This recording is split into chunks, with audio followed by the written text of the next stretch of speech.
Hello everyone, this is Little Black Dragon, host of the Legend of Gildebraska channel, where I usually post various video game related videos, such as clips and such of my favorite video games, most of which are role-playing games. Dragon Age, Mass Effect, Skyrim, Fable, Fallout, you get the picture. In particular, Legend of Gildebraska is home to my Let's Play of Dragon Age Origins, featuring my dwarf commoner protagonist, Gildebraska, for which the channel is aptly named. Today, however, we are doing something a bit different than usual.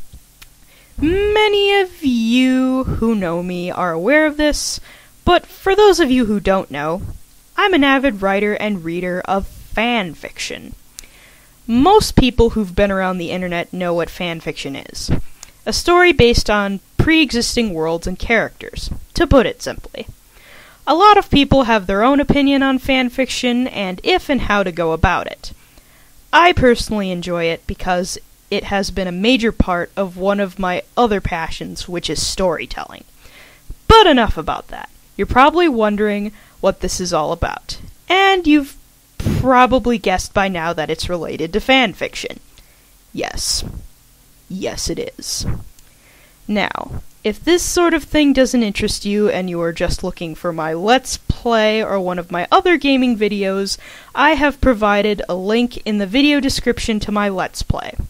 You can go to my main channel page by clicking on my name under this video, next to the subscription button. So now that that's out of the way, let me finally get to what I was trying to say before. I'm sorry to make you guys wait. Just tell us already, you're probably thinking. Got it. Understood. Moving on. Alright. Starting today, I'm going to start posting a Podfic version of one of my most popular fanfictions. What is a Podfic?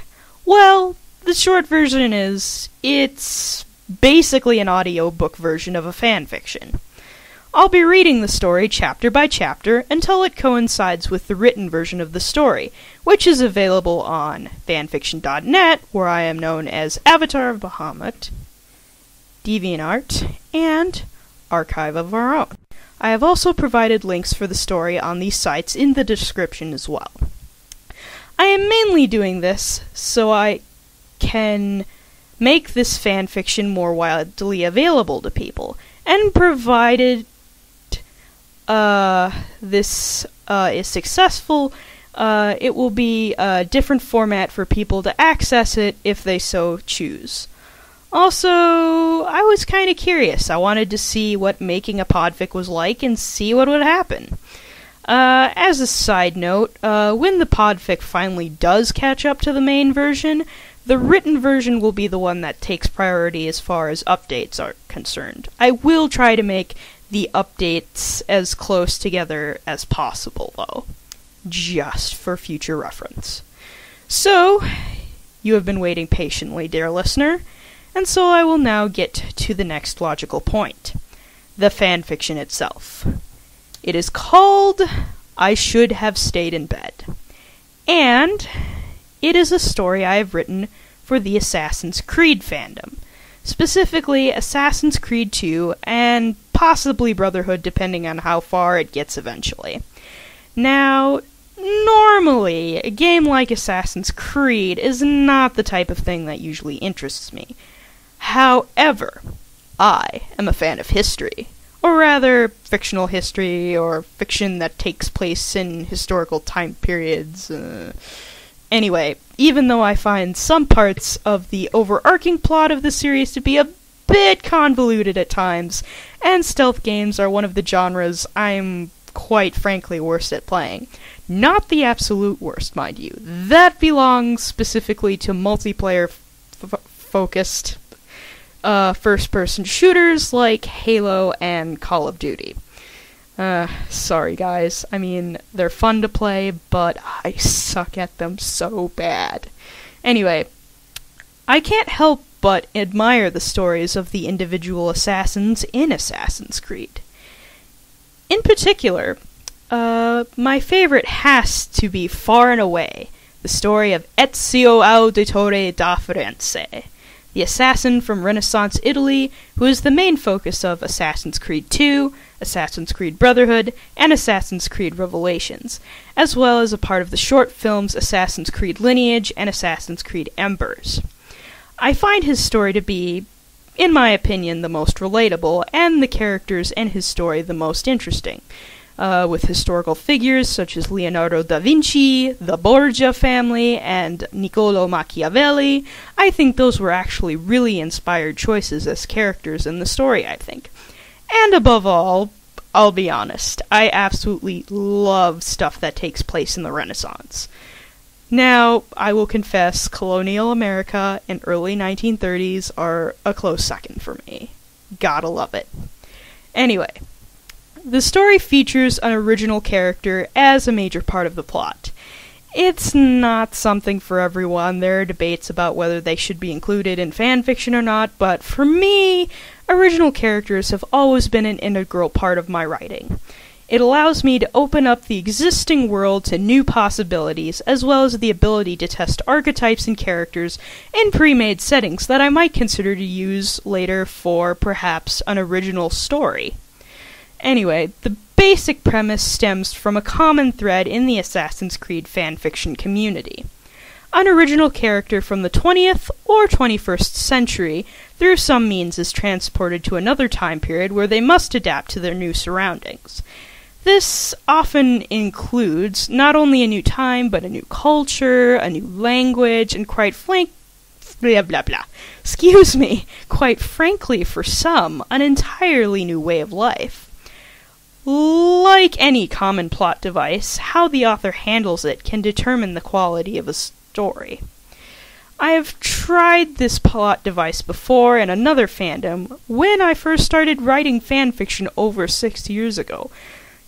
6 years ago. I feel so old saying that, but I'm not actually that old. Anyway, this story was for Avatar: The Last Airbender. I thought it wasn't so bad back then, but looking back on it, it was honestly a disaster. A horrible, horrible disaster. The story was riddled with I'm sorry, guys, I can't talk. The story was riddled with plot holes and problems. The canon characters were handled haphazardly, and the original characters were one-dimensional and stereotypical in their behavior. My protagonist was probably the worst of all, as she was nothing more, quite honestly, than an idealized cardboard cutout of myself. Some people might call this a Mary Sue, and under a lot of definitions they would be right, but I prefer to call it just a very badly written character.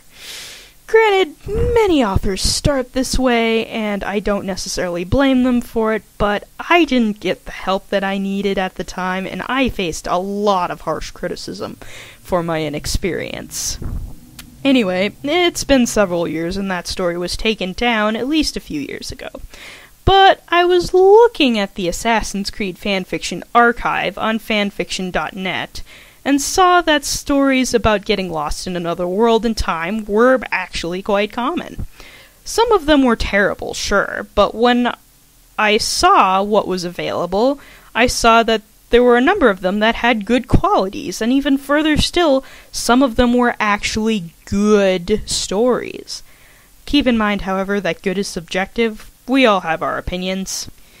Anyways, I thought about my old story and asked myself, could I try again with another fandom? Could I make it work this time? Could I write a story that added to the original? Could I keep the integrity of the original characters intact, as well as the very core parts of the story? Could I include original characters that could stand on their own 2 feet as characters, rather than exist solely as puppets for my amusement? But the most important question of all was, could I write a story using this device that other people would enjoy? Something that other people would want to read, and not something that I would just want to read myself. Would it be something, quite frankly, that I would be proud to have written? Well, I should have stayed in bed is the ongoing experiment to answer those questions. and hopefully, by making it available on multiple sites and written in, as well as audio form, I shall draw closer to answering those questions. And so we have this story, where a girl from 21st century America finds herself lost in Renaissance Italy, learning to adapt to a new life. Along the way, she meets the Auditore family, and her fate becomes intertwined with theirs. I could tell you more, but you'll have to read or listen to the story to find out what's up for yourself. I will say a few things, though. Slight spoiler. Just saying, if you don't like spoilers, please skip ahead slightly. The story, just warning you, also features the main original character eventually developing a romantic relationship with the main canon character, Ezio Auditore. I was a bit skeptical about including a romantic pairing in the story, especially since I haven't always had the best luck pairing my original characters with canon characters. But after a couple of chapters, I received some encouragement from my readers to tackle the challenge of a budding romance between the original character and Ezio. So I decided to accept the challenge. It will be quite a while before the romance actually gets off the ground, so to speak, since I am aiming for a relationship that develops a little more realistically than portrayed in some similar stories. Only time will tell whether I'm... Only time will tell whether I am successful. End of spoiler. You can listen now. Alright. The fanfiction is currently rated T for ages 13 and up. This is about on par with a PG-13 movie rating, I think. Assassin's Creed 2 and Brotherhood are both M-rated games, which is the equivalent of an R rating, by the way. So getting the story to keep within the confines of a PG-13 rating can be a bit of a challenge, but basically what this means is that most of the content of the game is intact maturity-wise, save for a few changes I needed to make. For example, most of the profane language I removed, replaced it by a description of someone cursing or using profane statements, so instead of someone, for example, blatantly dropping the F-bomb, it will be inferred that someone uses profane or vulgar language. Violence and sexual themes are still present, but described in detail appropriate to a PG-13 rating. Violence-wise, that mostly means that the most intense, violent, and bloody scenes will mostly be implied or described very, very, very briefly. Sexuality-wise, this means mostly suggestive themes and dialogue, but quite possibly inferring or implying sexual or sensual situations and or activities.